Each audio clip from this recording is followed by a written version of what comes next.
Right, so we've got 4 jobbing about jobs to do, and these are all at the same property, luckily. First up is this kitchen tap. It's a straight swap, but we have to extend the 2 pipes up, as the flexes aren't quite as long as the old flexes. So first up, we'll get the tap taken out, and then I'm going to try the old trick of putting the bolt and plate on before we put the tap in. Obviously, with this one, it's going onto like a granite top, and it's like a, say, 30mm worktop, 40mm worktop, whatever it is.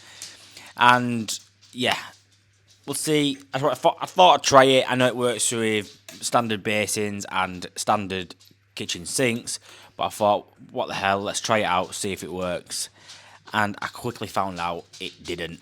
It's just too thick. I couldn't bend, well, not bend, but put the plate at enough of an angle to get it in. It just wasn't ever going to work. So I've had to take it back off and do it the old school fashioned way and get in there with a box spanner underneath.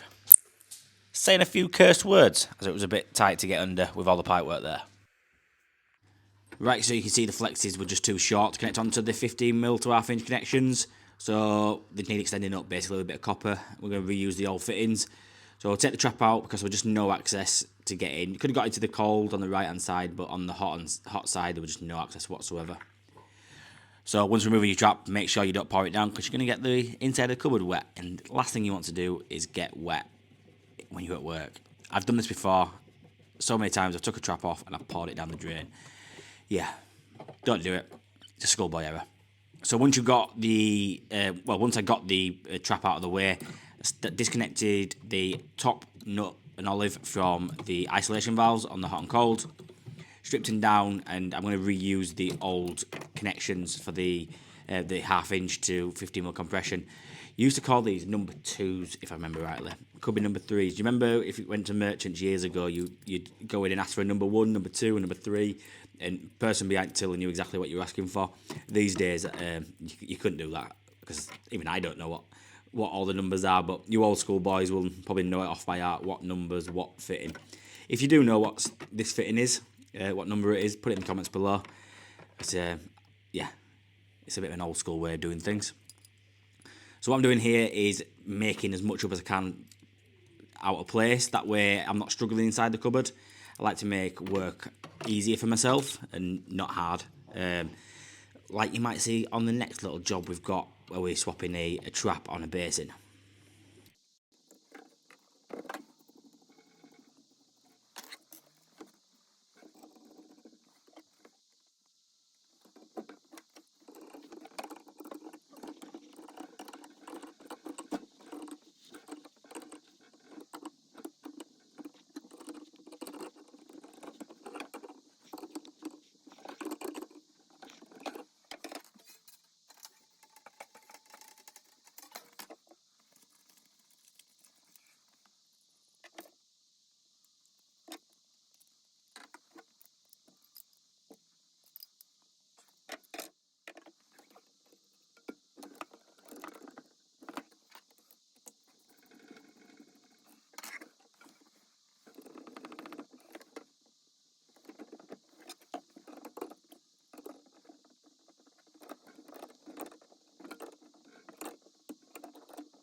Right, making sure I've turned the taps off. I'm just going to reinstate the water supply, because last thing I want to do is start pouring water down the sink when there's no trap on. So how I do it is check my fittings before I pull any water through, and just make sure nothing is leaking. So we'll get our trap back into place, and then I can start pulling the water through the tap. Not only checking the pipe work we've just made, but also checking the trap, making sure we're not leaving any leaks. That way we don't need to. So the second job was in the downstairs toilet. It was this trap was leaking whenever they run the tap and wash their hands. So I could have just replaced the seal, and I kind of wish I had now, instead of replacing the full trap. I said to the customer, it's an old trap, let's just replace the whole thing while I'm disconnecting it. So I did, disconnected the old trap, put the new trap in, and it still leaked. Basically, because I'd not used the like-for-like trap, it was slightly different. It was like offset before, where the new one was just in line, and it was forcing the trap outwards, which was then, because the pipe work wasn't centre, it was forcing the trap outwards, which was creating a leak basically. So what I ended up having to do was repipe it, and I ended up pulling the pipe out of the wall. The pipe was all brittle, so I ended up having to replace the full pipe through the wall, making work a lot harder for myself and not making it easy.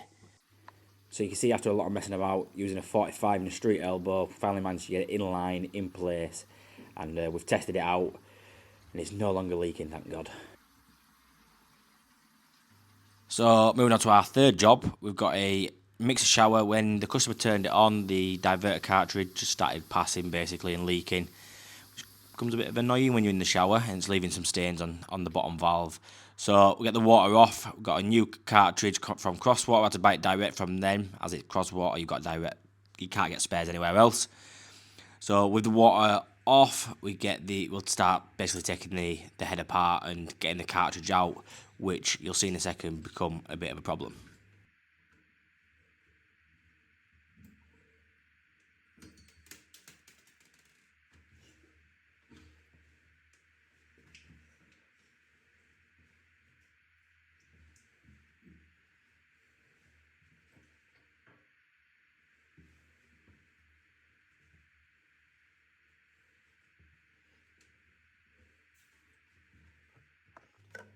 So you can see here where it's dripping from, and it's quite deep down is the connection, and the chrome cover is absolutely, we're just stuck on place. I just couldn't get it out. It should just twist out, but it won't. It's like, because it's leaking, it's probably rusted into place.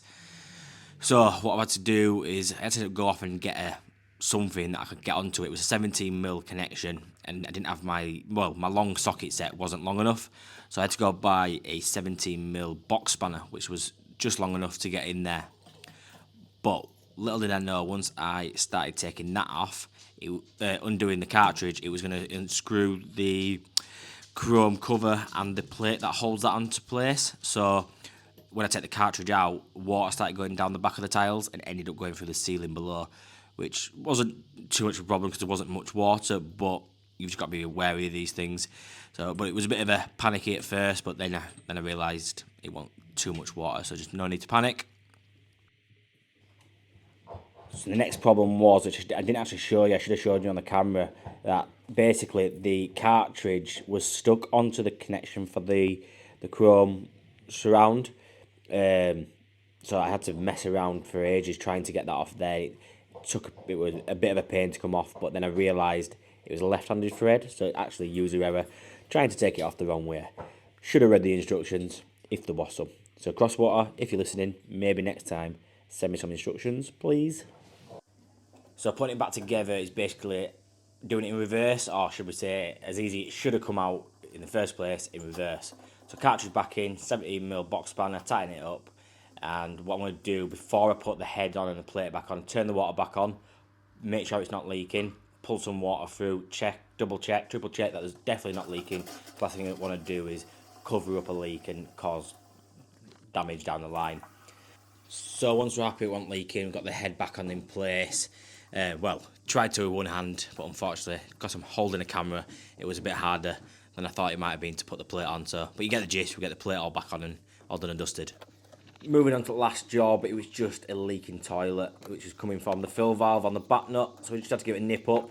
But always be wary if you ever do it, nip it up, don't over tighten it, because what could happen is that the fill valve will spin, and if you spin it too far, it catches on the side and doesn't shut off when it's up to level it should be, and then it could cause the toilet to overflow. So yeah, just a heads up with that one if you ever have to do this repair.